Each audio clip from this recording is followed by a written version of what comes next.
The Coast Guard says it's just a drill, but with so many different vessels traversing the Charleston waterways, the threat of an oil spill is very real.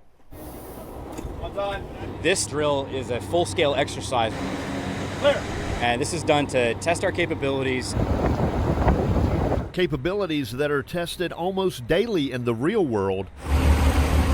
The latest test just last week. The vessel unable to control throttle, as well as various operations in the port. We always prepared to respond to these incidents, and we always have assets and capabilities that we can call on if we need them. This training exercise, another chance to practice a real-life scenario they must be ready for. We want to be able to have these known plans, these known points of contact, and these known capabilities on the water so that we know that if and when something does happen like this, that we know what to do, and we're not trying to figure that out in the moment. That plan starts with communication, trying to answer many questions on scene and on the fly. Is it 5 gallons as reported on the response center, or is it 500 gallons or 5,000 gallons?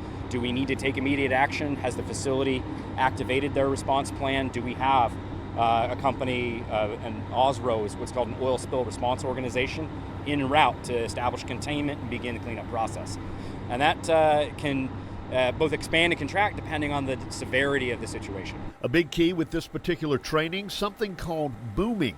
Those are the orange barriers being dragged by the ships that slow the spread of oil. It actually extends underneath the water a little ways to try and trap that oil in there, because essentially what you're trying to do is capture the floating oil on the surface of the water to be able to then collect it and dispose of it properly. A good amount of oils that are processed and refined, they'll tend to float on the top of the waterway. There's always that potential for that threat to be there, so we want to make sure that both the facility and the Coast Guard and our partners, our responding partners, are able to be prepared and be able to respond on the water.